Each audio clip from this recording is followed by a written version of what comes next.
This is the Mathematics Education Podcast from mathedpodcast.com.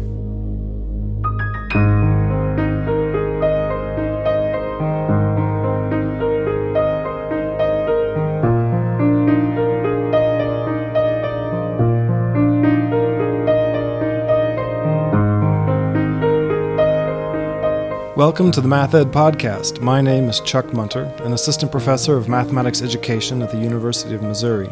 In this episode, we present the fourth edition of our digest format, in which we summarize several recent research studies rather than providing an in-depth interview focused on just one.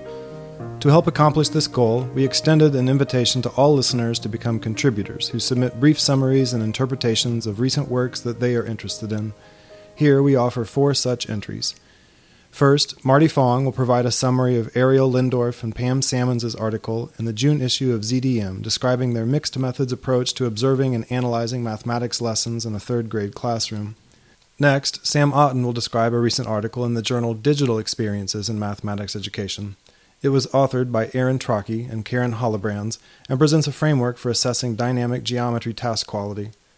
We then turn to 2 segments that attend to broader aspects of the field. Both come from the July issue of JRME. In the first, I will summarize an analysis by Matthew Inglis and Colin Foster in which they employed topic modeling to identify trends over time across all of the nearly 4,000 entries in JRME and Educational Studies in Mathematics since the journal's inceptions. The episode then concludes with Cara Haines reading excerpts of Jeremy Kilpatrick's review of the new Compendium for Research in Mathematics Education. We hope you enjoy this 4th Digest episode and, as always, welcome suggestions and contributions from listeners.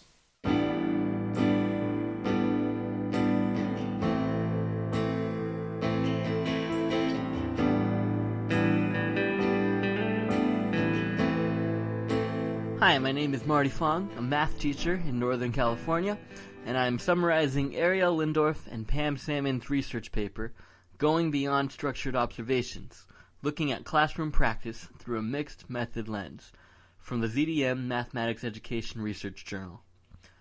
In this study, Lindorff and Sammons observed 3 videotaped lessons from each of 3 third-grade math classrooms with the focus of understanding the benefits and limitations of using 2 different quantitative evaluation tools and qualitative field notes to inform their observation, a mixed method approach.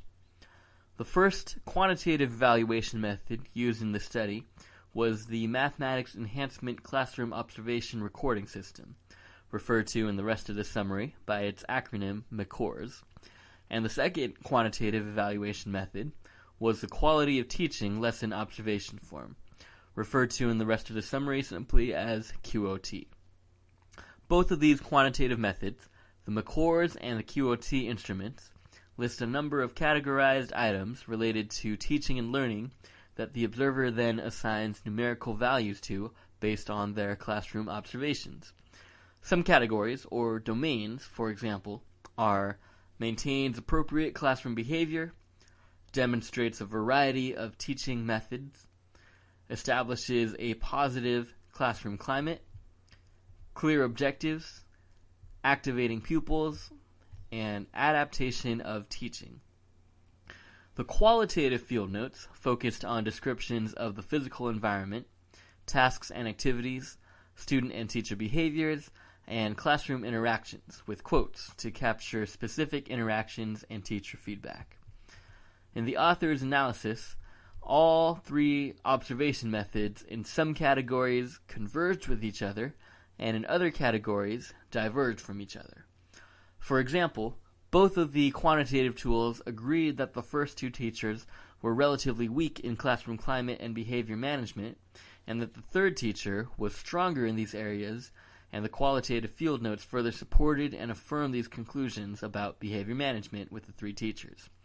At the same time, MCORS indicated that all 3 teachers were strong for focuses and maintains attention on the lesson, while QOT indicated that all 3 teachers have more weaknesses than strengths for activating pupils, the roughly parallel QOT category. The qualitative field notes then showed discrepancies amongst the teachers in this area of student attention or engagement, indicating that some students at various times throughout the lessons were engaged, just according to standards different than those measured numerically on the QOT tool. Also, beyond converging or diverging from the two quantitative observation methods, the qualitative field notes at times extended and or elaborated on the feedback from the quantitative measures, providing new, additional dimensions of consideration that the frameworks of the quantitative methods limited them from exploring. For example, McCours and QOT both indicate the frequency of teacher feedback, but neither specify if that feedback is directed to groups, to individuals, or to the whole class, whereas the qualitative field notes show that the intended audience of the majority of teacher feedback, group, individual, or whole class, varied among the three teachers. In the final analysis, the authors conclude that the two quantitative measures used in tandem provide a distillation of strengths and weaknesses, while the qualitative field notes provide rich evidence of teacher behaviors, classroom climate, and lesson flow. Altogether, the combination of multiple instruments capitalizes on the strengths of each while minimizing the weaknesses of each to provide a more accurate, informative, and complete analysis of teaching and learning in classroom observations.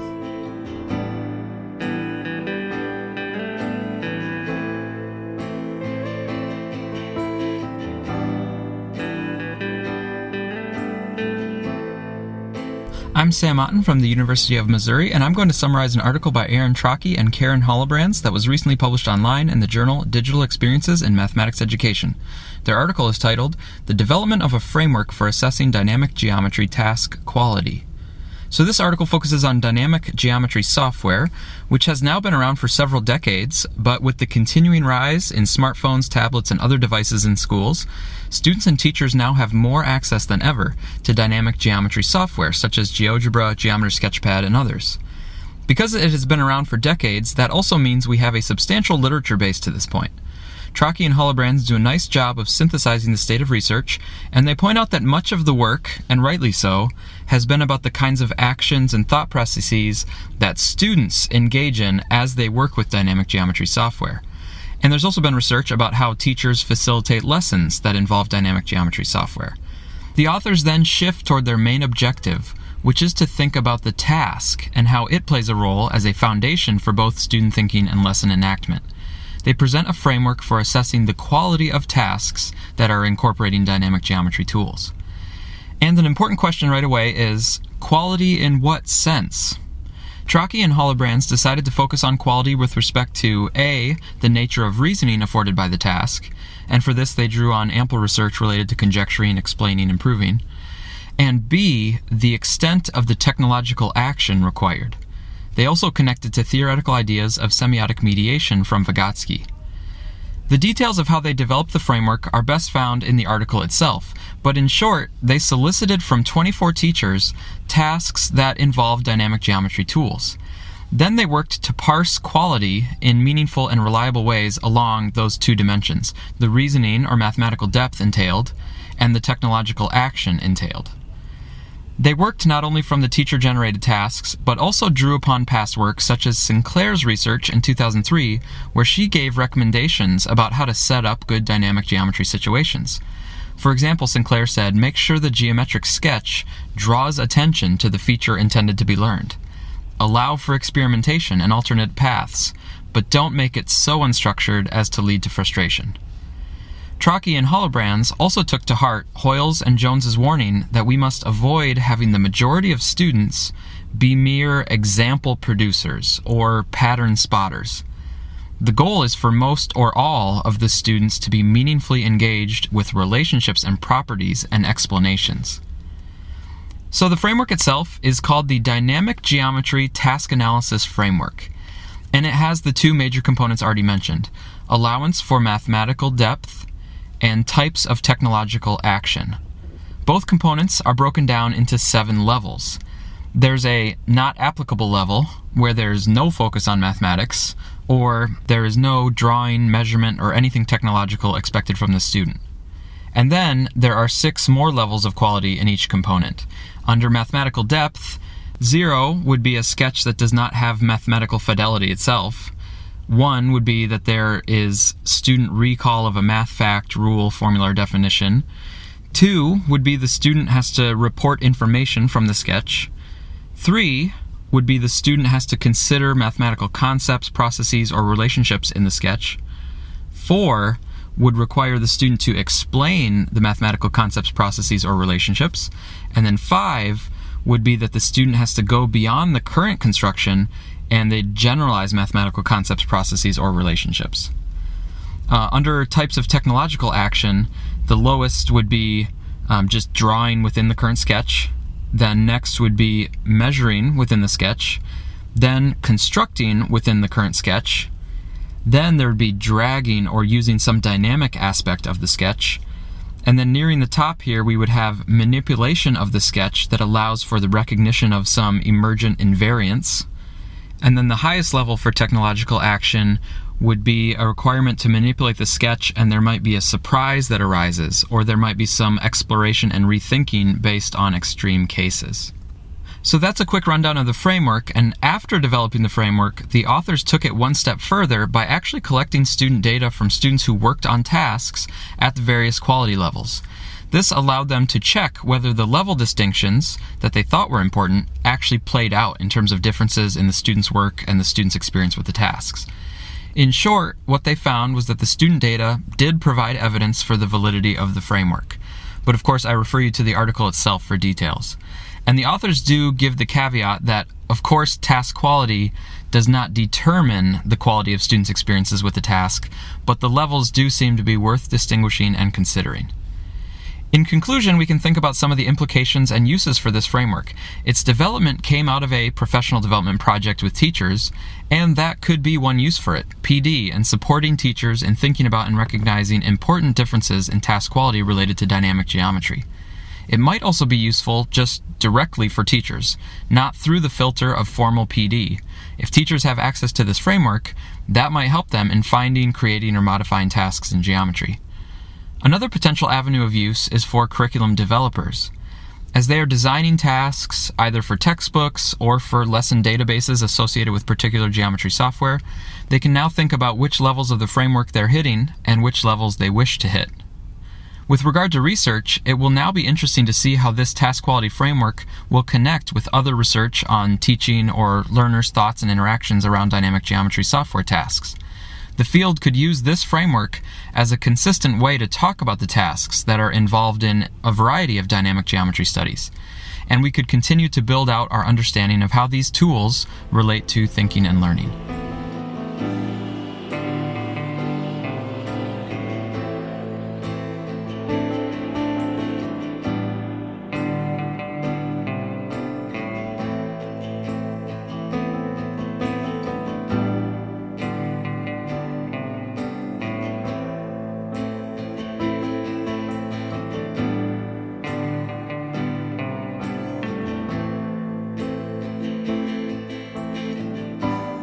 Hello, this is Chuck Munter again.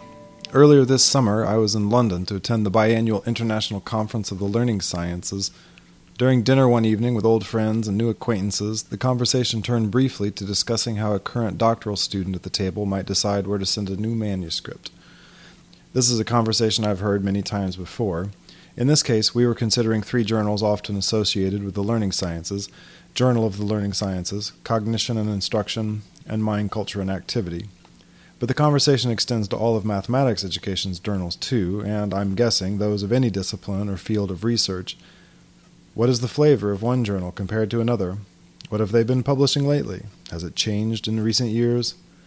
In last month's issue of Journal for Research in Mathematics Education, 2 scholars from the middle of England report on an analysis of theirs that approached such questions systematically and exhaustively. The authors are Matthew Inglis of Loughborough University and Colin Foster of the University of Leicester. Their interest was broad, namely the development of the field over the last 5 decades. As a representation of that development, they focused on 2 of the field's oldest, most respected journals, the one in which the report appeared, JRME, which began in 1970, and Educational Studies in Mathematics, which began in 1968. Although their attention was limited to just 2 journals, their analysis included every published work in those outlets since their inception, a combined total of nearly 4,000 entries. They did not, however, read all of those published works. Employing the method of topic modeling, they stripped out all of the common words like a, and, the, is, etc., and entered PDFs into a program called Mallet to count frequencies of words and identify distinct groups of papers based on their frequencies of topic-specific words. This is almost certainly oversimplifying it, but I came to think of it as a clustered word cloud, that thing where the size of each word in the word collage is determined by its frequency. They excluded journal administration entries like announcements of special issues or lists of editorial board members, and also did not include the non-English articles that Ed Studies has published.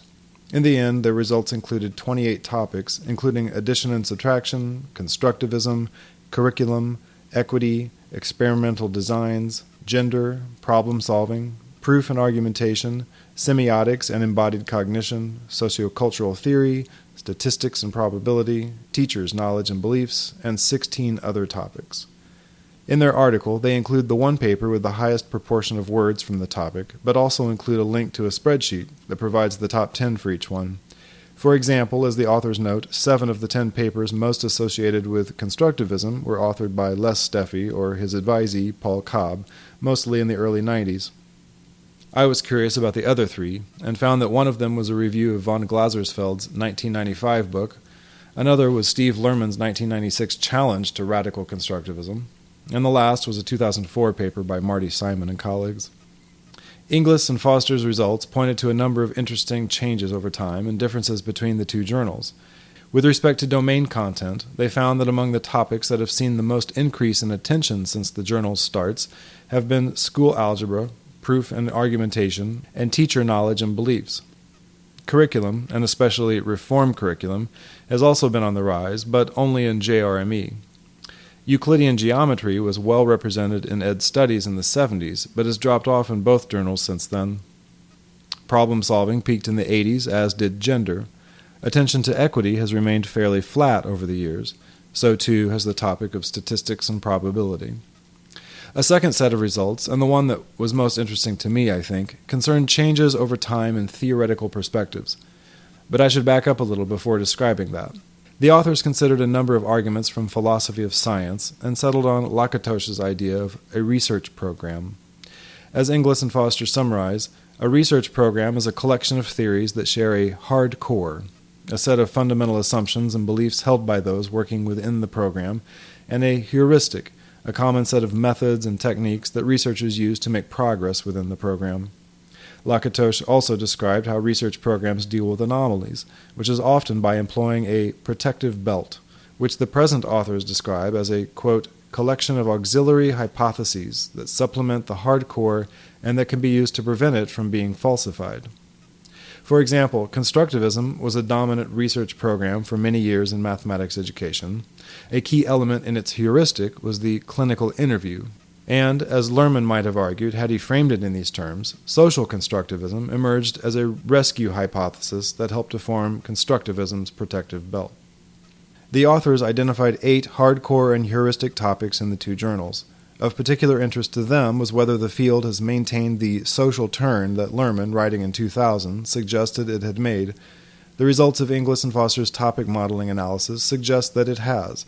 As so far this century, the 2 journals have seen a consistent decline in the use of constructivism and a consistent increase in the use of sociocultural theory, although the latter has been truer in Ed Studies than in JRME. Other topics that the authors identified as having been on the rise, although again primarily in Ed Studies, include semiotics, embodied cognition, and didactical theories, all of which led them to conclude that the field is currently experiencing a period of theoretical diversity. The opposite was true for research employing experimental designs. Although such work was more prominent in JRME, collectively both journals saw a steep decline beginning in the 1970s, so much so that the authors described it as an experimental cliff. The authors credited efforts in the late 70s calling for methodological diversification, and a 1979 position statement by Frank Lester and Donald Kerr in particular as having had quite an impact. But they do not claim that the experimental program degenerated. Rather, they suggest that it migrated. A final analysis of theirs shows that while the presence of experimental designs has declined in JRME and Ed Studies, it has been on the rise in reports of mathematics studies in the psychology category of Scopus journals. This is to say that while math education researchers do not, on the whole, conduct many randomized controlled trials these days, our colleagues who study mathematical thinking and learning in educational and cognitive psychology do. Inglis and Foster argued that such division in our field's respective research programs has consequences. It means we may be missing out on anomalies that might arise and challenge dominant theoretical perspectives within our field, and thus help the field both maintain theoretical diversity and make progress. The authors bring up the example of the substantial evidence base for the effectiveness of direct or explicit instruction. Math education researchers can dismiss such research as outdated or epistemologically suspect, but might we gain more by addressing it more directly as, say, challenges to the sociocultural theory or embodied cognition research programs? Speaking of migration, as I read this article, I wondered about the considerable number of journals in math ed that have come along since the birth of JRME and Ed Studies, and how the proportions of topics in them might differ. For example, among the 28 topics included in the author's analysis were equity, gender, and multilingual learners, but race, ethnomathematics, and critical studies were not. Might those and other topics show up in a similar analysis of other journals in our field? Also absent from Inglis and Foster's discussion were journal editors. What impact did their interests and visions for the field have on what made it to print during their tenures? What if it was possible to run not only the published papers through the topic modeling algorithms, but also all of the rejected manuscripts? Would the results be similar, or might they reveal periods during which editor bias was stronger? Periods that might have contributed to all those other journals springing up. Despite such lingering questions, I enjoyed reading this novel article by Inglis and Foster. I don't remember which of the learning sciences journals we landed on at that pub in London, but if the same question arises about whether to submit to JRME or Educational Studies in Mathematics, my advice will now be a little more informed.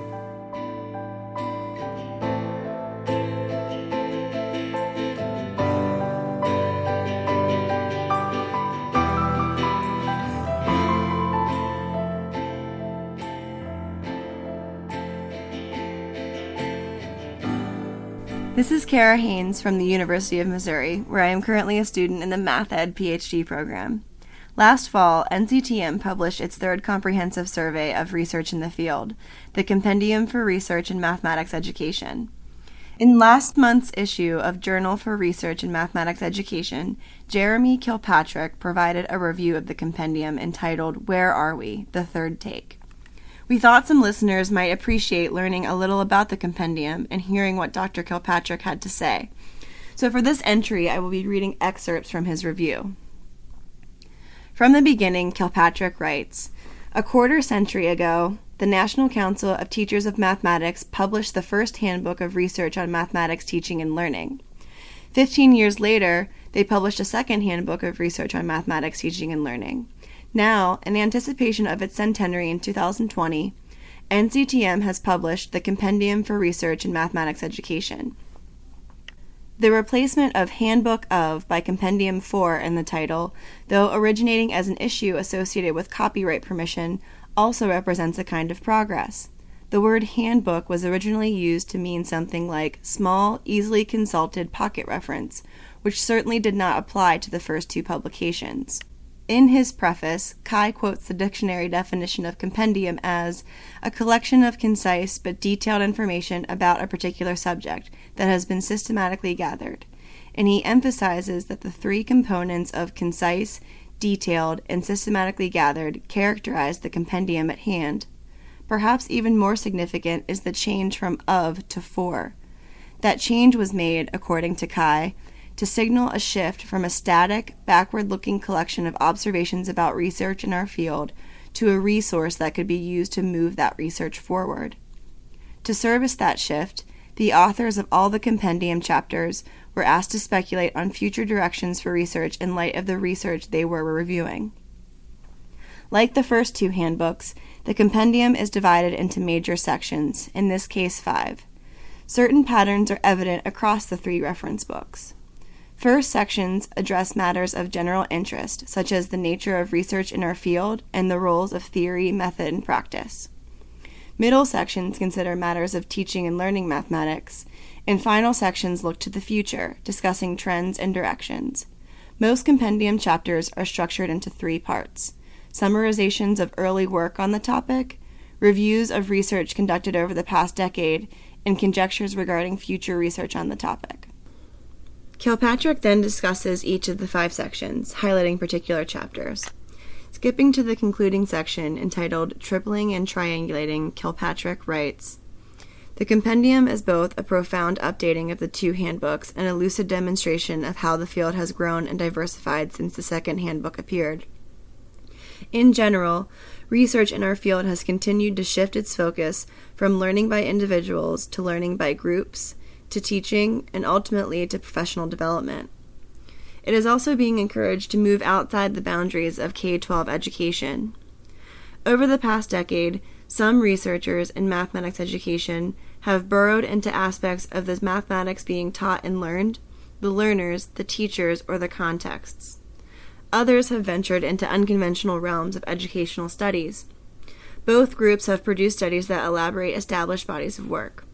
The compendium reflects the output of those efforts, but almost every author team acknowledges that limited space meant that much research literature had to be ignored."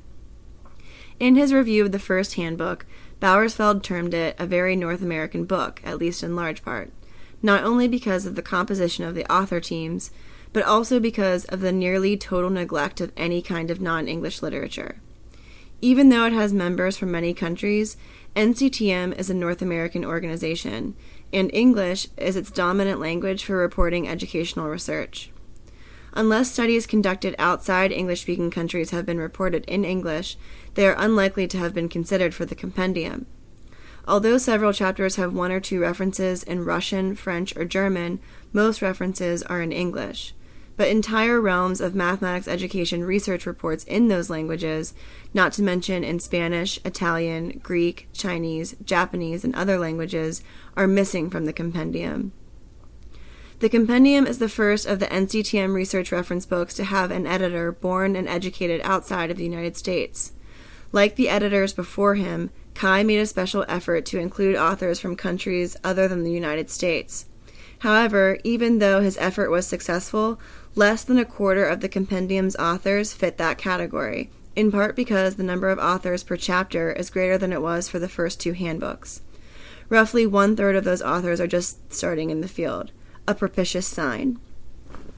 It is easy to forget or overlook how young the enterprise of research in mathematics education is, and how rocky its short history has sometimes been. Only a half-century ago, the NCTM board questioned whether to establish JRME, worrying among other concerns that there was not enough quality research with which to fill such a journal. Today, JRME flourishes, and NCTM publishes a host of other research publications.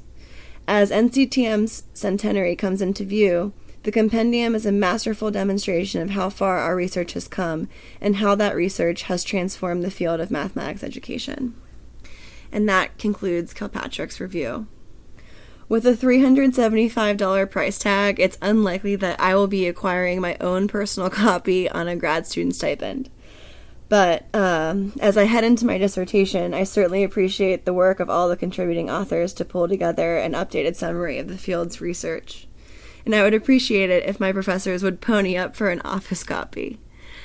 So this has been an episode of the Math Ed podcast. This is Cara Haines. Thank you for listening.